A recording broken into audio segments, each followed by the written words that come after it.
Your views and comments are welcome on the program. Remember to like our Facebook page and our YouTube channel and be the first to see as it happens. Watching TV on the go. Sly Media TV. Building bridges. Your views and comments are welcome on the program. Hello viewers, my name is Doug Vikela and you're watching Sly Media TV. This is 2018, the year for the harmonized general elections in Zimbabwe. The year the excitement is shooting over the roof. This political party saying we've got it in the bag. This political party saying we will have the majority. At Sly Media TV we bring you a program that takes a journey. It takes a journey into who is representing who. Which constituency is he representing? Is he the right candidate? What does he have to offer?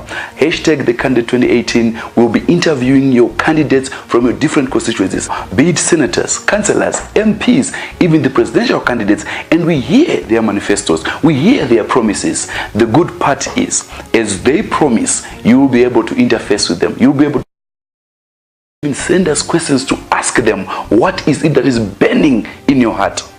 If you are an aspiring candidate also, you might feel we'll leave you out or you feel left out. If you feel you have any manifesto to sell, you can contact us on the details on the bottom of our screen. Sly Media TV, building bridges.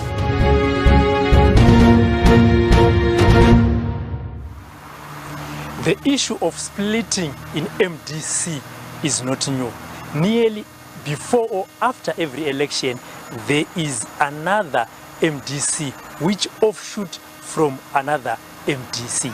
Today I am with a spokesperson of probably another MDC or the MDCT. Who is that person?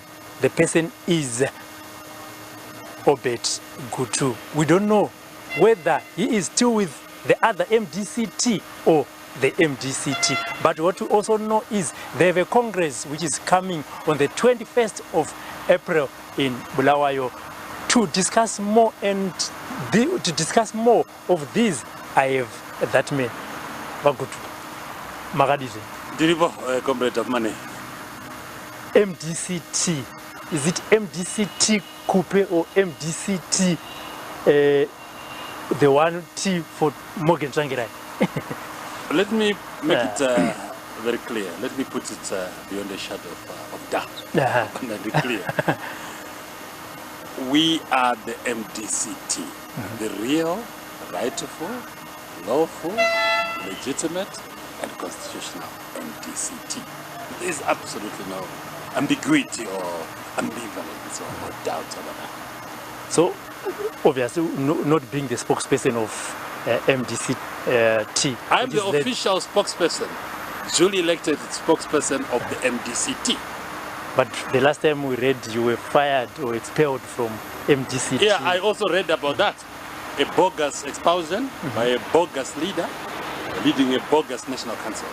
It says it's ridiculous as that. And obviously, we don't recognize, jokes that are, that are not funny. Okay. If I want a joke, I want a real joke. Right? If I want to get real fun, I'll go to a circus. This is a circus. That was a circus. Okay. A very poorly orchestrated circus. A circus that isn't funny. Okay. There you've heard it. Mr. Gutu is the spokesperson of MDCT, duly elected. Let's talk about the Congress, which is going to take place on the 21st. What is the type of a Congress? We have heard they are elective, they are extraordinary. Which Congress is this one? But let me put everything in its proper constitutional perspective. Because there's obviously a lot of disinformation, misinformation, and sometimes downright lying or fabrication, if I may call it that, deliberate discussions that are being spread out in both the mainstream media and even the various social media platforms, WhatsApp, Twitter, etc., etc. This is an extraordinary Congress. Let me emphasize. It is an extraordinary Congress that we are going to hold in accordance with the provisions of Article 9.21.1 of the MDC Constitution. Put simply, Article 9.21 of the MDC Constitution makes provision for the holding of an extraordinary Congress to elect a new president in the event of either the resignation or the death of the president. As everyone knows, a few months ago, we lost our iconic leader, Dr. Morgan Richard Tsvangirai, precisely on the 14th of April, 2018. And in terms of our party constitution, more particularly in terms of Article 9.21.1, our constitution, there has to be an extraordinary Congress that has to be held within 1 year from the death, in this case of death, for our leader, Dr. Morgan Tsvangirai, to elect his replacement.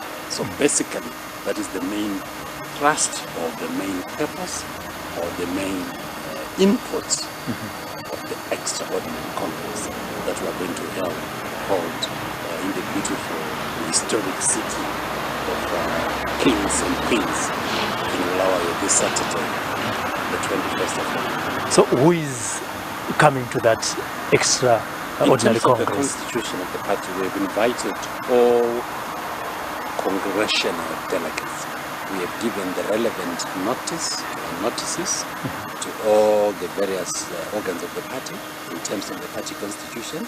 So we are obvious to say the delegates who are coming, they are so enthusiastic about it. They are inundated actually. Demands even other people who are just ordinary party members. They think it's like a rally, but we are saying no, this is not a rally. This is an extraordinary Congress. So only those party cadres who are eligible to participate as congressional delegates are welcome.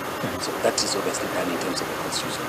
So we are expecting no less than 4,000 delegates. And this is from throughout the country, throughout the 210 districts or what we want to call constituencies in Zimbabwe. Because our party has got structures in each and every one of the 210 constituencies or parliamentary constituencies, which from the party perspective we refer to as districts. So the reason for this, is it to elect new leaders after the death of Morgan Tsvangirai? Can you just clarify on that? Let me repeat, let me clarify for the benefit of our viewers. Yes. The main reason for the extraordinary Congress is to satisfy the provisions of Article 9.21.9 of the Constitution, i.e. to elect a new substantive president. But obviously, in the event that there are gaps within the leadership, especially the leadership that has to be elected, obviously, it will only be commonsensical and indeed rational to fill those gaps. As you know, we have the national chairman, or the former national chairman, Honorable Lamondo Danamora, who recently resigned, and we have other gaps. We have other people those who purportedly say they have expelled us. They are also welcome to come. You invited them? Yes, they are also welcome to come. And if they didn't receive their written notifications, let me take this opportunity to say to them, comrades, just in case you missed the written invitation, you are welcome to join us in the beautiful city of Bulawayo. And obviously they don't come and they snub, and obviously their vacancies become, or their positions become vacant. It's only logical that way we complete those vacancies. But let me make it very clear that in terms of the MDC Constitution, we just want to stick to our democratic values. We want to have a situation where we want to remove this a lot of confusion and ambiguity that has been caused in the instance of having more than one vice president. We know right now we just have one elected deputy president, who is in terms of the party constitution, the acting president, Dr. Zaniko Kupe. Let me just advise viewers that we are going to make a proposal, and we just hope that the congressional delegates will approve the proposal. Look, we are a small country. Zimbabwe is a country of just over 15 million, under 15 million people. And really, with due respect, we don't need to have more than one deputy president. So we would actually move that we stick to the original constitution of the party that had a provision for one deputy president who is elected by Congress. Can you just educate me on something? what is a national council in MDCT? A national council. A national council is, I would say, technically is the highest decision-making body of the party in between congresses. In terms of the structure of the party. Okay. Yeah, I've just tried to. Yeah. Okay. In layman. Because my next question is coming from the decision that we read in the press that it is the National Council's decision that has agreed unanimously to expel you and Madame Coupe, Moyo and Bebe as well. Yeah, that is where the problem is.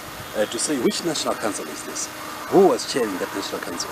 That National Council was not chaired by the in terms of the party constitution, the person who has the constitutional mandate to chair the National Council is the national chairperson of the party.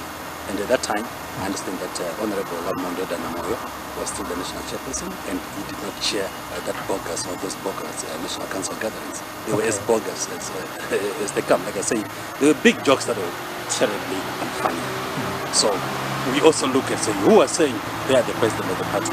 We cannot have somebody who just get crashes through the back door and say I'm the new leader of the party, and I'm not going to put in motion processes for the convening of a national council. I mean, that's a joke. This is not ECD, this is not zero staff. We're dealing with serious national politics here. Not some kindergarten nonsense. But in that kindergarten nonsense, the members of the National Council did attend that meeting. Some members of the National Council did attend. Most of them, even if you look at the register of attendees, most of them were really not even legitimate members of the National Council. And at any rate, these matters are now before the court. And I don't want really to delve into the merits or demerits of that. Because the matter is not subject before Honorable Justice Francis Bere in the High Court in the city of Bulawayo. But suffice to state that that National Council or those National Council blatantly bogus.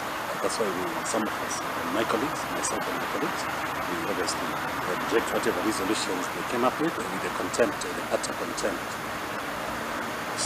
that they rightfully deserve. Okay. Assuming you've also invited these National Council members to what is their role to that Congress? What is that they're expected to do? What are the functions that are going to do? Are they going to pass resolution? This is an extraordinary Congress. The main purpose really is to elect a new president. So if there are other issues that may be tabled from the floor, as long as they fall within the ambit on the gamut of the main theme or purpose of the extraordinary Congress, obviously whatever deliberations are raised from the floor can always be deliberated upon and resolutions adopted. But I don't want to preempt the resolutions of Congress. Otherwise, people might then accuse me of saying, look, we're talking of constitutionalism, but I'm already tabling resolutions before debate has been done. We don't want to be like that. I'm just looking for clarity on who is supposed to be doing what there, because as you've said that these were jokers that attended, that maybe the very same people are also going to attend your Congress, and it becomes also a kindergarten. That's why I'm just looking for clarity, not on the resolution that are going to... they attend in terms of the, How many people are in, who makes up this national constitution according to... We are talking of, if we are going to have a full complement of the Congress, we are talking of around 4,000, I think just 4,090 plus or minus. Okay. Yeah, assuming each and every delegate comes. But you know what happens? Some people have, they are deceased, who are members, who are supposed to be members of congressional delegates. Some obviously will not be able to attend, some are traveling, some are out of the country. So assuming that you have a full complement, you are just talking of plus or minus 4,000. Okay, and how then is the new leader elected? Is it a ballot box? Is it everyone who has been invited or who is at the Congress that casts? The word everyone who is a congressional delegate. Okay. Because you are obviously as the media invited, but obviously we don't vote. Have the right to vote. To vote, unless maybe you're a member and you're a congressional delegate. Okay. But on a more serious note, all I'm saying is, assuming that there is more than one nomination for the position of president, obviously there will have to be a vote by secret ballot. We cannot entertain a situation where there is going to be an appointment. We don't want an appointment, or there is going to be. We want people to feel, that their choice is a choice that they are making freely and fairly. And the best way of ensuring that people can exercise a free and fair, opportunity to exercise their right to choose their new leader. I think obviously we would agree with you. It's a secret ballot. Yes. Because I don't think some people might say, let's do it by raising of hands. No, in fact, I personally would not approve of a situation where people would then do it. Because some people might feel intimidated. Or sometimes I feel to say, even if I don't want to vote for Robert Tafumane, but maybe if he's going to be by show of hand, and he is within the room, and he says Gutu is my friend or my relative, and I don't raise my hand, he might feel uncomfortable. So let me just raise my hand. Okay. I think let's all agree that secret ballot is the best if there are more than one nominations. So in terms of quorum of the members that are coming to the Congress, are we going to say if we have 100 members, are they going to speak for the other 3.9? Let's look at a quorum of a two-thirds majority. Okay. Two-thirds of the congressional delegates number. So you can do your math. What is two-thirds of 4,090? About 3,000. Plus or minus. Okay. So obviously you are talking of just like in any other meeting, for you to hold a meeting, it might be even if you are a board member of a company, a private limited company, or a public listed company, there is a certain number of directors that you want to be in attendance before you can say that the board meeting proceeds and whatever resolutions it makes will be valid. Yeah. So, Mr. Gutu, when Mr. Tsvangirai was still alive, can we say these squabbles has always been there, or they just started when he passed on? Robert, which squabbles are you talking about here? I think I would need you to why I'm saying this is the death of Mr. Tsvangirai. This is when it becomes just clear that Madame Kupe, yourself and others, you are a camp, then Chamisa and his kindergarten members, the others, just by that death or these things, they've just been building up within the party, but there was no solution that was found to solve this. No, Robert, I do not want to, to see ourselves or myself, let me speak for myself, as a factional person, to say there is this division, I belong to this camp, I belong to the MDCT. So if you call the MDCT a camp or a faction, to that extent I'm a member of the faction called the MDCT.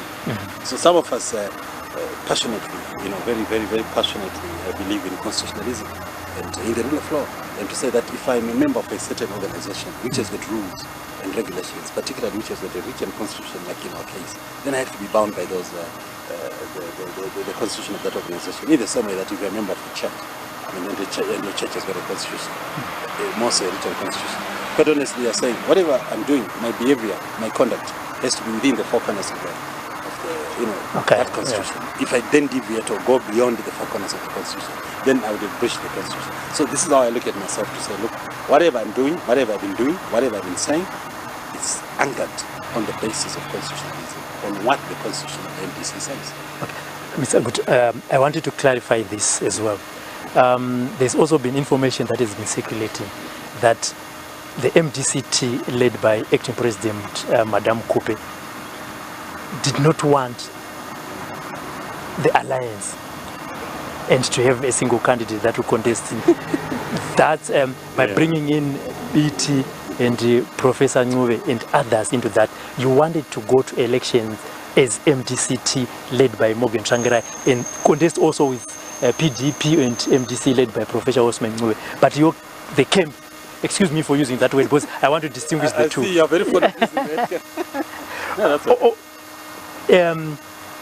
How far true is it that you guys never wanted the MDC alliance for the benefit of the viewers and your supporters as well, and also to clear the air? Clear the air. Yes.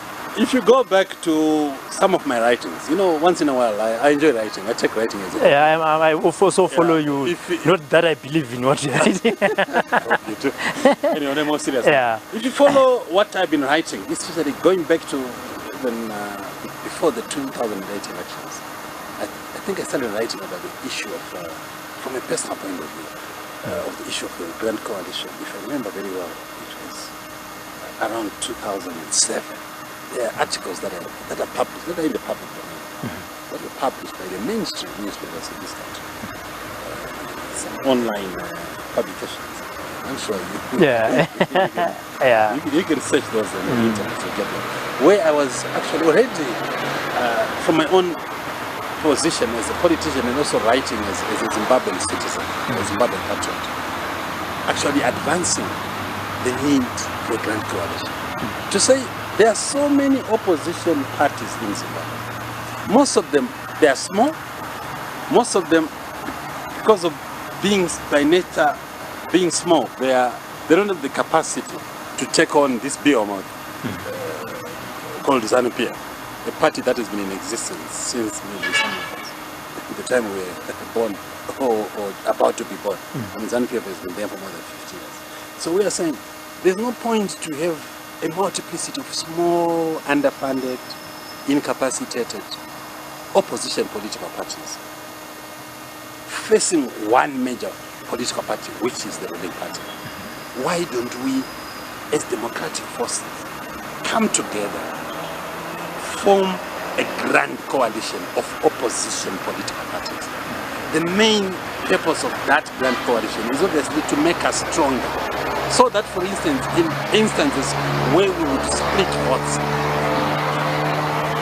where you're going to have maybe 3 or 4 presidential candidates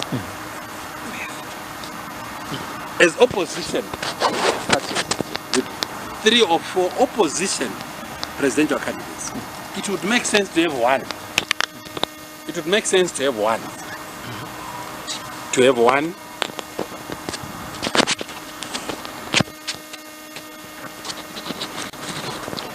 It would make much sense, political sense, common sense actually, to have one presidential candidate, so that you pool all your votes in the basket of one presidential candidate. Why? The logic being that way you would eliminate the risk of splitting your votes, as what happened in 2008, you remember. We had Honorable Simba Makoni, who obtained about, if I remember well, just about 8-point-something%, and of course there were issues to do with that election to say were the figures really legit, because it took 5 weeks for the ZEC to publish the figures, and the late Morgan Tsvangirai had about 43-point-something. So we are saying if we had combined those votes, they would obviously have passed the constitutional benchmark of 50% plus 1 vote. That would have made the late Morgan Tsvangirai the president of Zimbabwe. So all we are saying is we want coalitions that make us stronger. Coalitions that, what I would refer to as, add value to our performance as political parties. If you are going to have a coalition that is going to make you literally dish out parliamentary seats or even council seats in your own traditional strongholds. For instance, it is a fact that the MDCT has traditionally performed very well, or fairly well, in urban constituencies. Here in Harare, in Bulawayo, most of the urban centers, Mutare Center, Gweru Urban, Kwekwe. So we are saying, would it make sense then to say, Robert, you are the leader of a political party.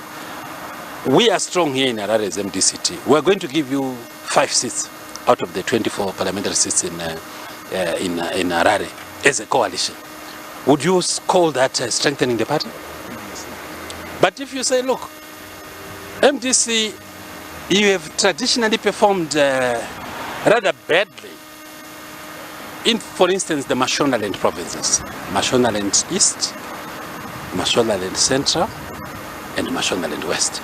Then you say, okay, I am Robert Zafumane, I have got this party, and we are very strong in Mashonaland Central, for instance. We are very strong in Mount Arun South, we are very strong in Mount Arun North, we are very strong in Rushinga, we are very strong in Shamba. And then you say, okay, let's form a coalition. And then you say, okay, in this coalition, we'll make sure that I will field, as Robert Zafumane, seats, or my party will field seats in those constituencies where we are traditionally strong. And you field where you are traditionally strong. And then we come together perhaps on the presidential vote. Okay. That would make sense. So that is basically our our reasoning. And I believe that it's not only is it logical, it is also scientific. Not only is it scientific, it is also commonsensical.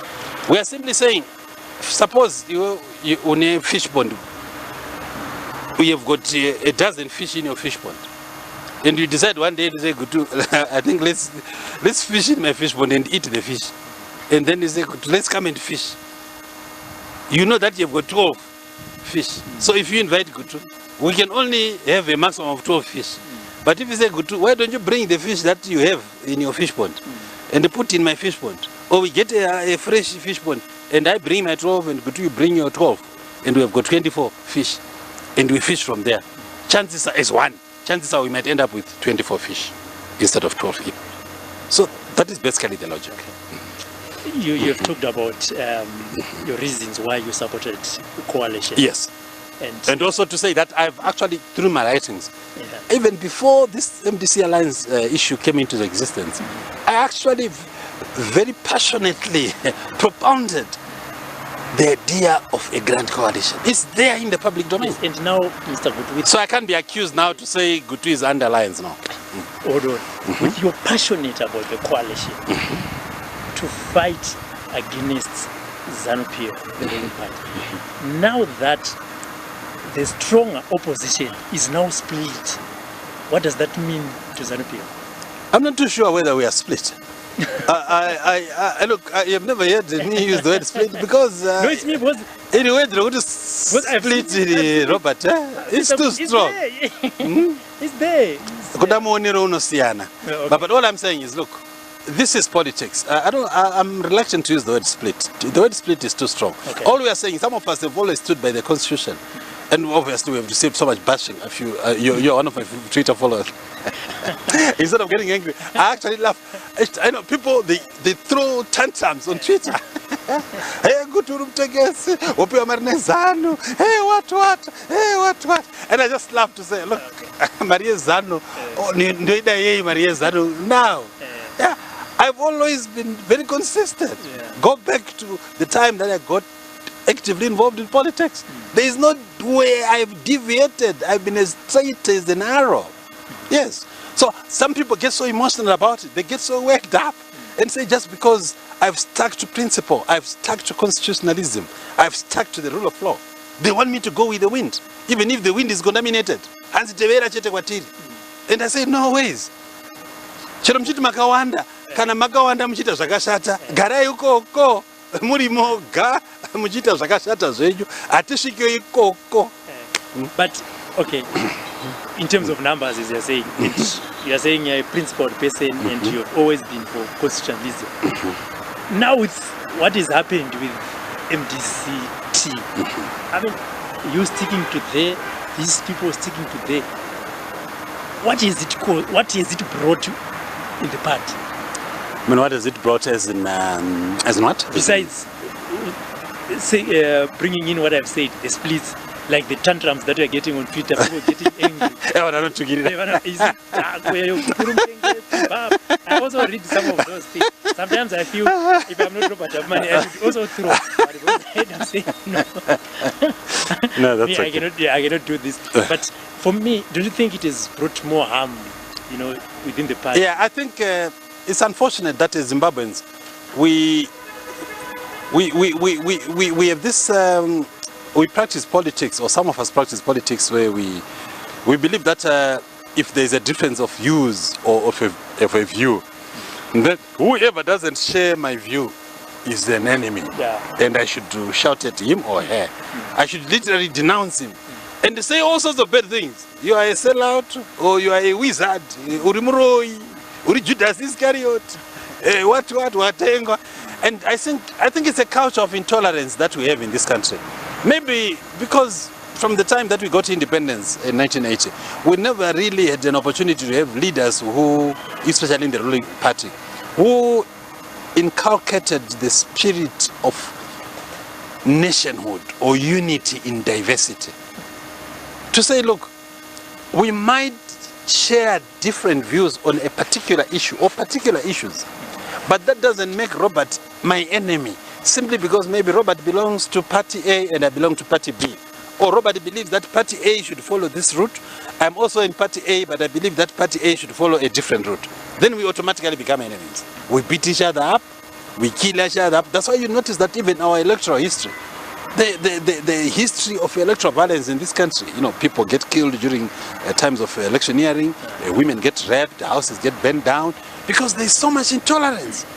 People declare some areas no go areas to say kana uri usiriwe zanu kuno kuzumba mramba pfungwa atidi kuona kana even sabukantonzi kana uni munhu weopposition muraini mako utoona kuti wamudzinga because atidi vanhu veopposition vatengesi or something like that. So we're simply saying let's go beyond that and say let's look at all these other nations anonziwo akabudirira great nations, the United States of America, for instance. Let's look at even China, although it's a one-party state, a de facto one-party state. But look, when it comes to them fighting for the interests of China, you may not even know whether one is a member of the Communist Party or not. I mean, China has got 1.3 billion people. 1.3 billion people. And there are only 1 million members of the Communist Party.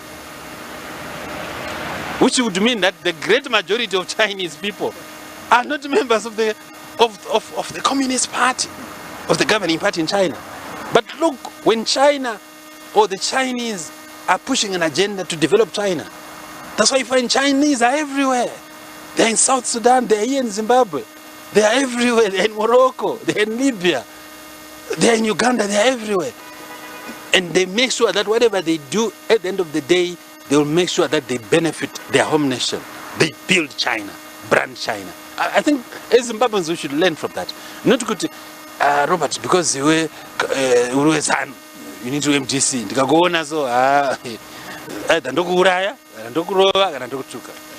We should go beyond that. Yeah. Also, on that issue again, recently or some few days ago, Nelson Chamisa was on television saying the people that attacked Madame Coupe in Doera, they're from ZANU-PF. It's the party spokesperson, elected party spokesperson. What is your comment on that? Well, I'm sorry to use this word. That's nonsense. Hogwash. Utter, unadulterated, complete nonsense. Hogwash. You know why I say that? I mean, everyone was there. I was there. I was at Rumanigo village. I can show you the videos of the things as they were happening. I can identify you the youths to say this one, Alonzani, Staraki, Yanunzani. Those are MDC members. And then for anyone, with due respect, to say that they are ZANU-PF members, with due respect, that's complete Kata language. We don't expect that from any serious politician. As the MDC T spokesperson, can you please also clarify this to your supporters and viewers as well? There is also word that has been going on, or some of the things that we have written us as journalists as well, to say Madame Coupe, since August 2017, when you announced the MDC Alliance, she has never attended a meeting that was called by the late... That's a lie? That's a blue lie. I've heard that lie peddled, particularly on social media. That's a blue lie. I'm a member of the MDC National Standing Committee. Madam Coupe was attending meetings. Okay. Look, I have no mandate to speak on her behalf. No, we are really. Yeah, but I'm saying, as party spokesperson, who also sits in the National Standing Committee, she would attend meetings. And those meetings that he didn't attend, I understand that maybe she would have traveled either on parliamentary business or on party business. And for anyone then to say ever since that issue arose, she never attended meetings. Oh my God. People should stop lying, Robert. Konemando's name. Yeah, that's why I'm just taking this opportunity to put the record straight. I know some people are fond of lying. And that's a weakness. People should not lie. Because when you lie, a lie has got very short legs. You know, it can't run kusvika pawola. Nema dzine zvikumbo zvipfupi so. Ende zvinokurumidza kuneta. Saka nemaka hapana kwazinokusvitsa. They will soon catch up with you. After the Congress, are you going to contest in all the council, members of parliament, Senate? Yeah, from the feedback that we're getting now, and we're actually inundated by people one another power. I want to stand in this constituency as MP. I want to be councillor in this ward and all that. And this is throughout the country. Okay. So we are saying, look, for now we are focusing on the Congress. We have more than enough capacity to field a candidate in each of the 210 constituencies in Zimbabwe. But we are saying, obviously, there are the issues to do with alliances. Are we going to look at other parties that we can work with? Sometimes, like you said, if we don't want to split votes, you might say, okay, if this party is fielding a candidate in this ward or in this constituency, sometimes it might not make sense for us to also field, especially when we believe that we can work with that particular party. I mean, there's a lot of obviously talking that is happening. I mean, I can't, at this juncture disclose what is taking place. But at the end of the day, all we are saying is we want a situation where we are going to be able to win this election. And I can assure you that we are going to shock Zimbabweans. We are going to win this election. We are going to have no less than 90 parliamentary seats out of the 210. Believe you me. So are the chances of seeing a coalition MDC-T led by, if there's going to be another new president from there, let's assume Madame Coupe is going to win, wish her all the best. MDC-T led by Madame Coupe and the one led by Nelson Chamisa sitting down to talk and say, let's form a coalition. We have absolutely no problems working with any political party, obviously, besides ZANU-PF. That is pushing the democratic agenda. ZANU says... I think ZANU is beyond redemption. ZANU can't be saved.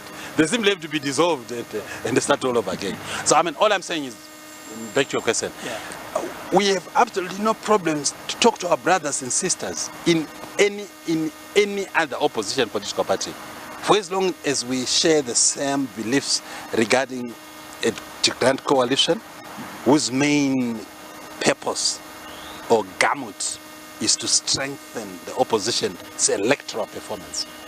We have no problems if talking to whoever, as long as we say, what is the take-home value?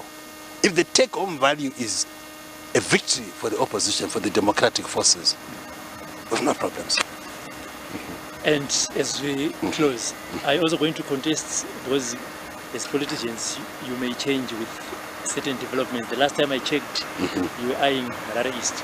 Oh, absolutely. I mean, if the party gives me an opportunity to contest in Harare East, obviously through a democratic process, I don't want to impose myself on the people of Harare East.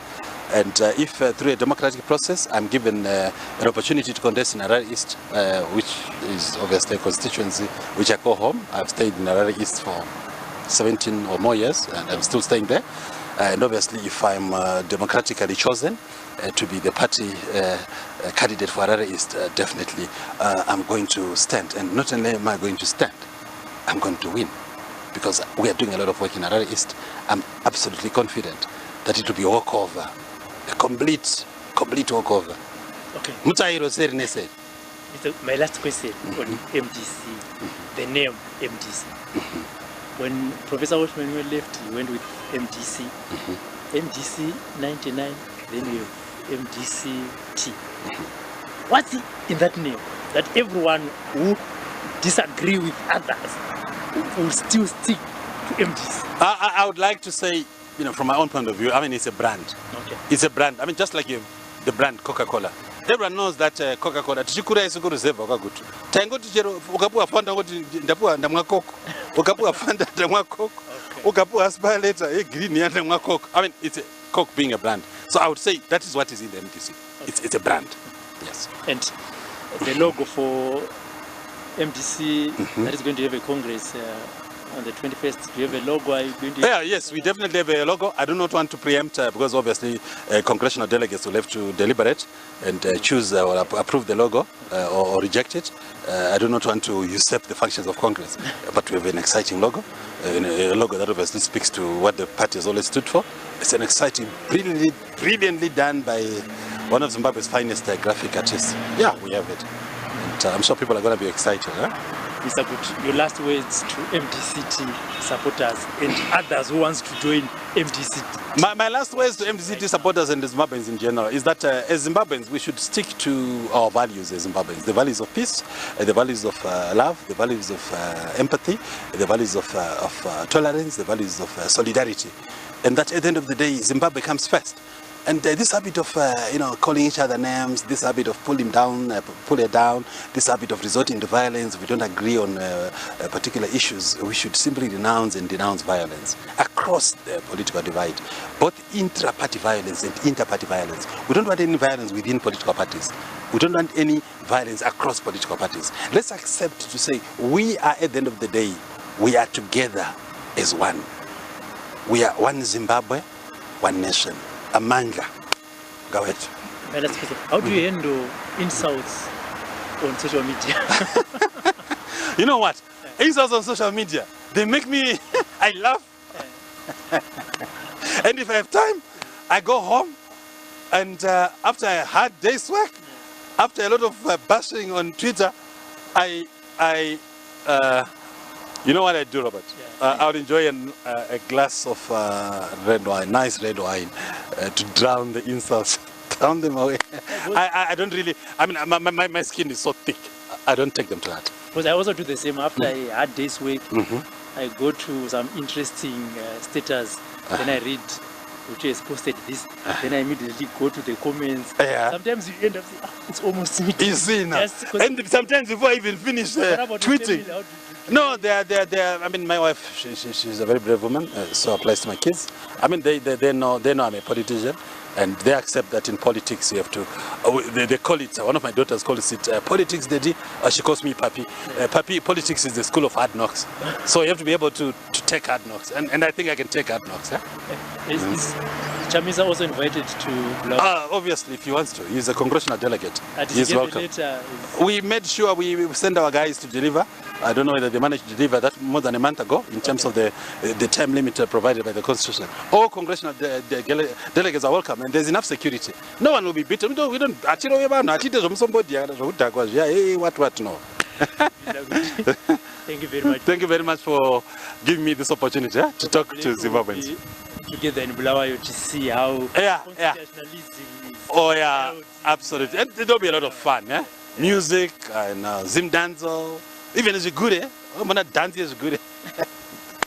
There you are, viewers, MDCT spokesperson Obed Gutu clarifying one or two issues. I know you have quite a lot, but the good thing about Gutu is he is always on social media. He is going to join you on the comments and some of the questions that you may have raised. We are going to give him the administrative powers to log in and respond. He was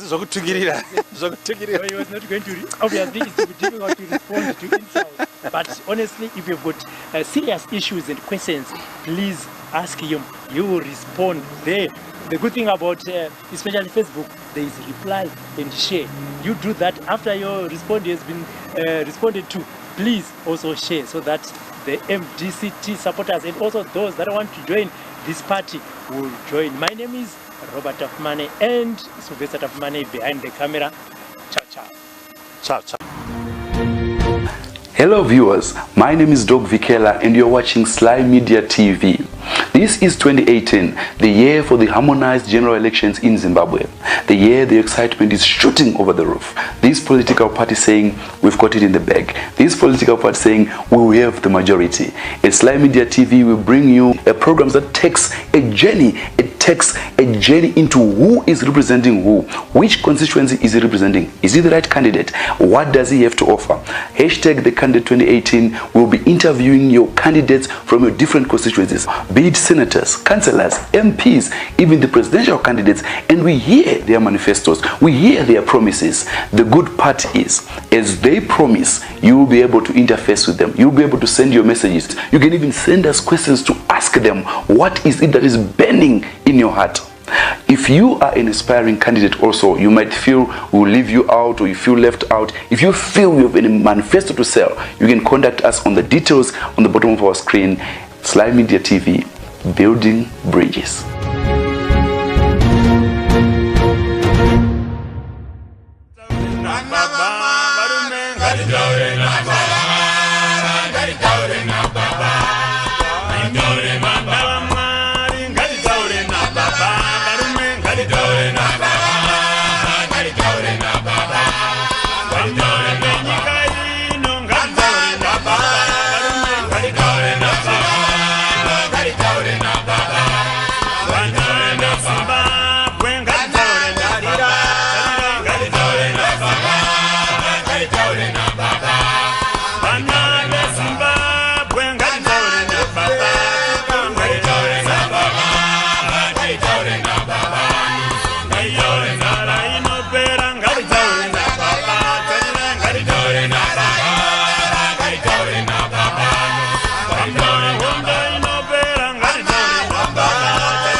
na baba barume ngari taure na baba ngari taure na baba ngari manda mari ngari taure na baba barume ngari taure na baba ngari taure na baba ngari taure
na nyika ino ngari taure na baba barume ngari taure na baba ngari taure na baba ngari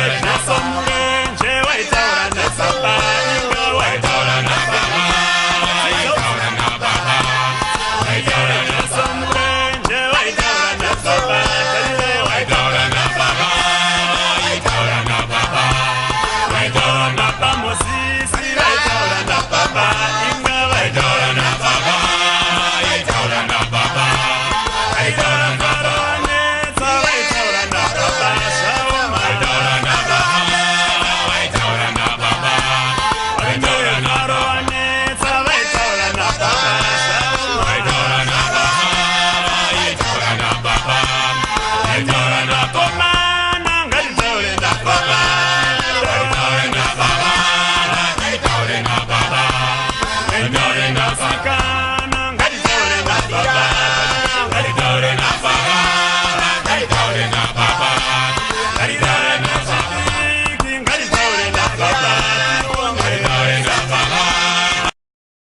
na baba barume ngari taure na baba